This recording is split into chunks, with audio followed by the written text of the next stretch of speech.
আসসালামু আলাইকুম সুপ্রিয় শিক্ষার্থী, আশা করি তোমরা ভালো আছো। আজ আমি তোমাদের পদার্থবিজ্ঞানের সপ্তম অধ্যায় তরঙ্গ ও শব্দ থেকে গুরুত্বপূর্ণ এমসিকিউ নিয়ে আলোচনা করব। আশা করি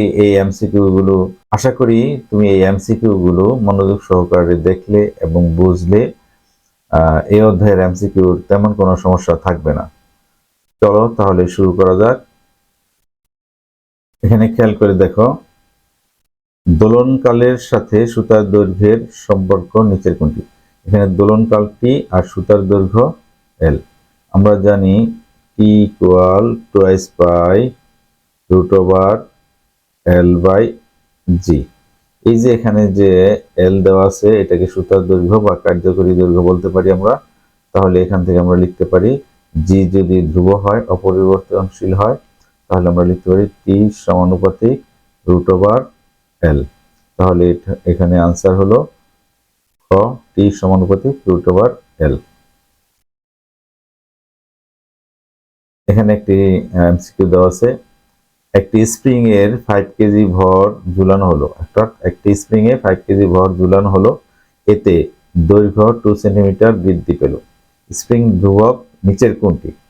আচ্ছা, আমরা একটা সূত্র জানি, F equal to K x. এখান থেকে কে এর মান যদি আমরা বের করি, কে হলো স্প্রিং ধ্রুবক, K equal F by X, F হলো এম জি বাই এক্স। আচ্ছা, এখানে এম হলো 5 কেজি, লিখলাম 5 কেজি, জি এর মান 9.8, আর এক্স হলো বৃদ্ধি, দৈর্ঘ্য বৃদ্ধি 2 সেন্টিমিটার, এটাকে আমাদের মিটারে নিতে হবে 0.02। তাহলে এটা যদি আমরা ক্যালকুলেশন করি, তাহলে এটা আমরা পাই, ক্যালকুলেটরের সাহায্যে ক্যালকুলেশন করব, পাবো 2450 নিউটন পার মিটার, অর্থাৎ নিউটন পার মিটার এটা। তাহলে আমাদের আনসার হবে ঘ, 2450 নিউটন পার মিটার। এখানে দেখো আরেকটি এমসিকিউ দেওয়া আছে, এখানে খেয়াল করো, নিচের কোনটি অনুদৈর্ঘ্য তরঙ্গ নির্দেশ করে? অনুদৈর্ঘ্য তরঙ্গ, যে তরঙ্গ মাধ্যমের দিকের সাথে সমান্তরালে অগ্রসর হয় তাকে অনুদৈর্ঘ্য তরঙ্গ বলি। সেটা আমরা জানি, অনুদৈর্ঘ্য তরঙ্গ হলো এখানে শব্দ তরঙ্গ, আর বাকিগুলি হলো অনুপ্রস্থ তরঙ্গ। তাহলে গ হলো শব্দ তরঙ্গ, অনুদৈর্ঘ্য তরঙ্গ। আর বাকি যে তিনটি আছে এগুলা মুখস্থ রাখবা, আলোক তরঙ্গ, বেতার তরঙ্গ, পানির তরঙ্গ, এগুলি অনুপ্রস্থ তরঙ্গ। খেয়াল করে এখানে আরেকটি এমসিকিউ দেওয়া আছে, কোন তরঙ্গের তরঙ্গ দৈর্ঘ্য, কোন তরঙ্গের তরঙ্গ দৈর্ঘ্য 1 মিটার এবং কম্পাঙ্ক 5 হার্জ হলে তরঙ্গ বেগ কত? এটা অনেক সহজ, আমরা জানি ভি ইকুয়াল এফ ল্যামডা, অর্থাৎ তরঙ্গ দৈর্ঘ্য হলো ল্যামডা আর কম্পাঙ্ক হলো 5 হার্জ। তাহলে এখানে হলো 5 আর 1 মিটার, মানে 1 ইকুয়াল টু এখানে 5 মিটার পার সেকেন্ড, অর্থাৎ বেগ হবে 5 মিটার পার সেকেন্ড। আমরা এই সূত্রটা জানি, ভি ইকুয়াল এফ ল্যামডা। তাহলে এখানে আনসার হবে ঘ, 5 মিটার পার সেকেন্ড। এখানে খেয়াল করে দেখো, একটি তরঙ্গের চিত্র দেওয়া আছে এবং একটি প্রশ্ন দেওয়া আছে, তরঙ্গটির তরঙ্গ দৈর্ঘ্য কত? আচ্ছা, খেয়াল করে দেখো, এখানে আমরা বুঝতে পারতেছি এ বি, অর্থাৎ এ থেকে বি এর যে দূরত্ব সেটা দেওয়া আছে 50 সেন্টিমিটার, অর্থাৎ একটা পূর্ণ তরঙ্গ হলো এ থেকে ঘুরে সি পর্যন্ত, অর্থাৎ এইটুকু হলো একটা পূর্ণ তরঙ্গ। আর এ বি এর দৈর্ঘ্য দেওয়া আছে 50, তাহলে এটা যদি 50 হয় তাহলে পুরোটা একটা পূর্ণ তরঙ্গ হবে 100, অর্থাৎ 50 ডাবল হবে এখানে। তাহলে এখানে আমাদের আনসার হবে তরঙ্গ দৈর্ঘ্য 100 সেন্টিমিটার। নেক্সট, একই তরঙ্গ চিত্র দিয়ে আরেকটি প্রশ্ন দেওয়া আছে, তরঙ্গটির তরঙ্গ বেগ কত? আচ্ছা, তরঙ্গটির তরঙ্গ বেগের ফর্মুলা হবে ভি ইকুয়াল এফ ল্যামডা। আচ্ছা, এফ হলো এই যে এখানে দেওয়া আছে 525 হার্জ, এবং ল্যামডা হলো এই যে আমরা এখানে জানি, ল্যামডা হলো এখানে 100 সেন্টিমিটার। তাহলে ল্যামডা 100 সেন্টিমিটার, 100 সেন্টিমিটারকে মিটারে নিলে আমরা পেয়ে যাই 1 মিটার, অর্থাৎ 1। তাহলে এটা হলো 525 মিটার পার সেকেন্ড। এটা হলো আমাদের আনসার। তাহলে এখানে হবে আনসার ঘ, 525 মিটার পার সেকেন্ড। এখানে আরেকটি এমসিকিউ দেওয়া আছে, 0°C এ প্রতিধ্বনি শোনার ন্যূনতম দূরত্ব কত? এটা আমরা মুখস্থ জানি, এটার ন্যূনতম দূরত্ব 16.5 মিটার। এটা 16.5 মিটার, এটা আমরা মুখস্থ জানি, বাট এটা আমরা নিজেরাও বের করতে পারি। কিভাবে বের করব? সেটা হলো আমরা জানি 0°C তাপমাত্রা বায়ুতে শব্দের বেগ 330, তাহলে আমরা লিখতে পারি d = VT/2। ন্যূনতম দূরত্বের ক্ষেত্রে টাইম দেব 0.1, তাহলে 330 × 0.1 / 2। তাহলে এখানে গুণ করলে পাচ্ছি 33/2 = 16.5 মিটার। তাহলে এইভাবে আমরা বের করতে পারি। আর মুখস্থ লিখতে পারি 0°C তাপমাত্রায় আর ন্যূনতম দূরত্ব হবে প্রতিধ্বনি শোনার জন্য 16.5 মিটার। ওকে, নেক্সট। নিচের কোন মাধ্যমে শব্দ দ্রুত চলে? আমরা জানি কঠিন মাধ্যমে সবচেয়ে বেশি দ্রুত চলে। যে বস্তুটি বেশি কঠিন সেই বস্তুতে শব্দের বেগ সবচেয়ে বেশি। তাহলে এখানে দেখা যাচ্ছে সবচেয়ে কঠিন হলো লোহা, লোহাতে শব্দের বেগ সবচেয়ে বেশি, অর্থাৎ শব্দ বেশি দ্রুত চলবে। ত্রিমাত্রিক সিসমিক সার্ভেতে প্রতিফলিত তরঙ্গকে কিসের সাহায্যে ধারণ করা যায়? এটা আমাদের মুখস্থ রাখতে হবে। এটা আসলে জিওফোনের সাহায্যে এটা ধারণ করা যায়। নেক্সট, শব্দের তীব্রতার একক কি? এটাও আমাদের মুখস্থ রাখতে হবে। শব্দের তীব্রতার একক ওয়াট/মিটার স্কয়ার। একটি শব্দের পর্যায়কাল 5.8 × 10⁻⁻⁴, অর্থাৎ এটা পর্যায়কাল দেওয়া আছে টি, ক্যাপিটাল টি, আর শব্দের বেগ দেওয়া আছে 320 মিটার/সেকেন্ড। তাহলে তরঙ্গ দৈর্ঘ্য কত? তাহলে এটা আমরা একদম ইজিলি বের করতে পারি। তরঙ্গ দৈর্ঘ্য হলো lambda = v/f। v = f lambda, সেখান থেকে আমরা বের করতে পারি ল্যামডা = v/f। তাহলে ভি ক্যাপিটাল টি, কারণ আমরা জানি ভি ক্যাপিটাল টি কেন? আমরা জানি 1/f = টি, অর্থাৎ 1/f মানে 1 পর্যায়কাল, 1 কম্পাঙ্ক = পর্যায়কাল। তাহলে এখানে ভি এর ভ্যালুটা দেওয়া আছে 320 আর টি এর মান দেওয়া আছে 5.8 × 10⁻⁻⁴।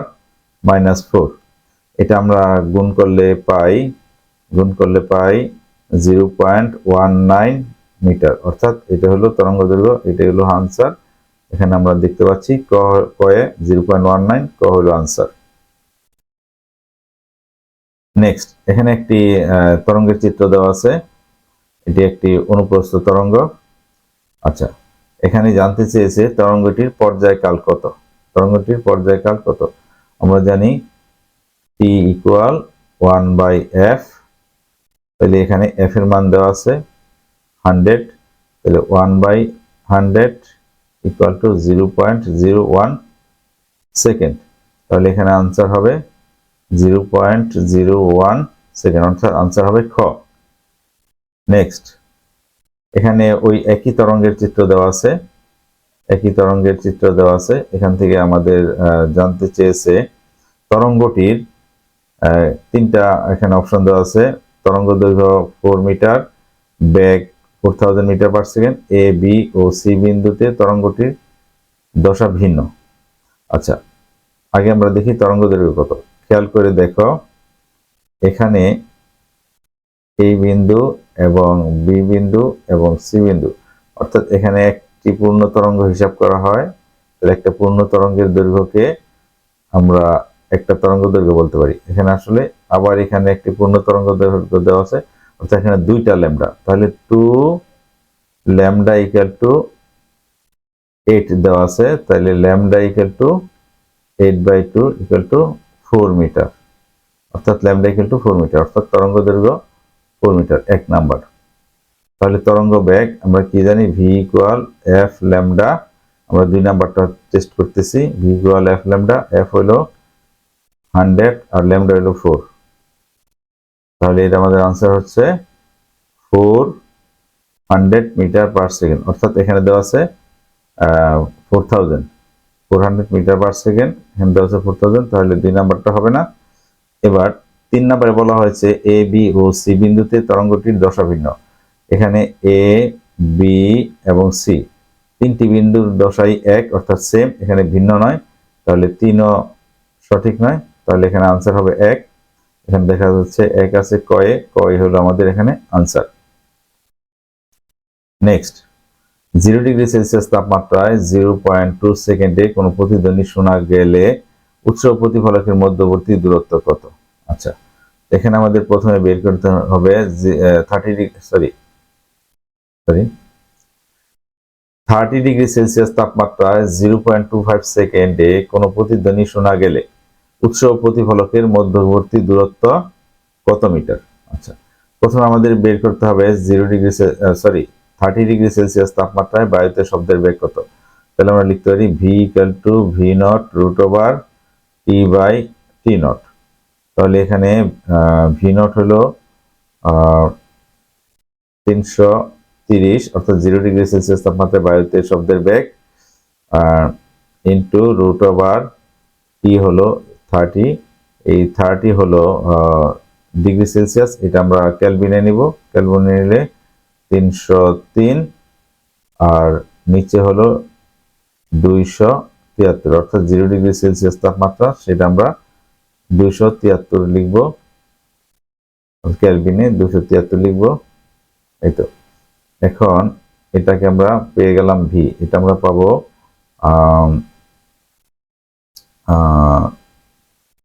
347.66 মিটার পার সেকেন্ড। আচ্ছা, এটা আমরা ক্যালকুলেটরের সাহায্যে ক্যালকুলেশন করলে এটা আমরা পেয়ে যাব। এবার আমরা দেখব মধ্যবর্তী দূরত্ব, অর্থাৎ d = vt/2।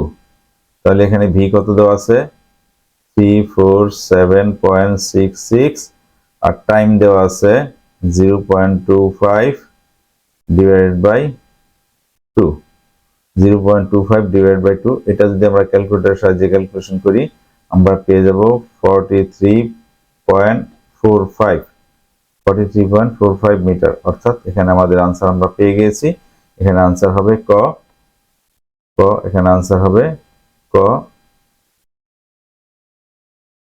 এটা ক 43.45। নেক্সট, খেয়াল করে দেখো, একটি মাধ্যমে 600 হার্টজ ও 400 হার্টজ কম্পাঙ্কের দুটি শব্দ তরঙ্গের তরঙ্গ দৈর্ঘ্যের পার্থক্য দেওয়া আছে 1 মিটার। তরঙ্গ দৈর্ঘ্যের পার্থক্য 1 মিটার হলে ওই মাধ্যমে শব্দের বেগ কত হবে? আচ্ছা, এটা একটু জটিল, তারপরেও কঠিন কিছু নয়, আমরা একটু দেখি। তরঙ্গ দৈর্ঘ্যের পার্থক্য, অর্থাৎ দুইটা তরঙ্গ দেওয়া আছে, এটাকে ধরলাম আমরা f1, এটাকে ধরলাম f2, অর্থাৎ যেই তরঙ্গটার কম্পাঙ্ক কম সেটার তরঙ্গ দৈর্ঘ্য বেশি হবে। তাহলে আমাদের এখানে লিখতে হবে যদি f2, এইটার যদি তরঙ্গ দৈর্ঘ্য আমরা λ2 ধরি আর এটা যদি আমরা λ1 ধরি, তাহলে আমাদের লিখতে হবে এখানে λ2 মাইনাস λ1 = 1, অর্থাৎ দুটি তরঙ্গের দৈর্ঘ্যের পার্থক্য 1 মিটার। তাহলে λ2 মাইনাস λ1 = 1। আচ্ছা, তাহলে λ আমরা জানি v/f, তাহলে v/f2 লিখবো এখানে মাইনাস v/f1। আচ্ছা, f1 f2 লিখবো, λ2 λ1 লিখবো, বাট এখানে v লিখবো, কারণ বলা আছে v লেখার কারণ হলো একটি মাধ্যম হলে v সেম হয়, এই জন্য আমরা লিখতেছি 1। আচ্ছা, এবার আমরা এখান থেকে যদি v কমন নেই, v, তাহলে 1/f2 মাইনাস 1/f1 = 1। আচ্ছা, এখানে যদি আমরা v রেখে এগুলোর মান বসিয়ে দেই, f2 কত 400, এই যে এখানে লেখা আছে f2 400 মাইনাস 1/600 = 1। আচ্ছা, এটা যদি আমরা ক্যালকুলেটরের সাহায্যে ক্যালকুলেশন করি তাহলে আমরা পেয়ে যাব v ইন্টু 1/1200 = 1, অতএব ভি ইকুয়াল, এটা আর গুণ করলে পেয়ে যাই 1200 মিটার পার সেকেন্ড। এটাকে যদি আমরা সাইন্টিফিক মেথডে প্রকাশ করি তাহলে আমরা এই যে 3 ঘর পর যদি দশমিক দিই এখানে, তাহলে আমরা পেয়ে যাব 1.2 ইন্টু 10⁻³ মিটার পার সেকেন্ড, অর্থাৎ 1.2 ইন্টু 10⁻³ মিটার পার সেকেন্ড। এটা তাহলে আমরা আনসার পেয়ে গেছি। আনসার হলো খ 1.2 ইন্টু 10⁻³। আজ এই পর্যন্তই, আশা করি তোমরা বুঝতে পেরেছ। আর যদি বুঝতে না পারো, কোনো সমস্যা হয়, তাহলে কমেন্ট বক্সে কমেন্টস করবে। আমার ভিডিওটি পছন্দ হলে একটি লাইক দিয়ে দিবে এবং চ্যানেলটি সাবস্ক্রাইব করবে। এই পর্যন্ত সাথে থাকার জন্য অনেক অনেক ধন্যবাদ। আল্লাহ হাফেজ।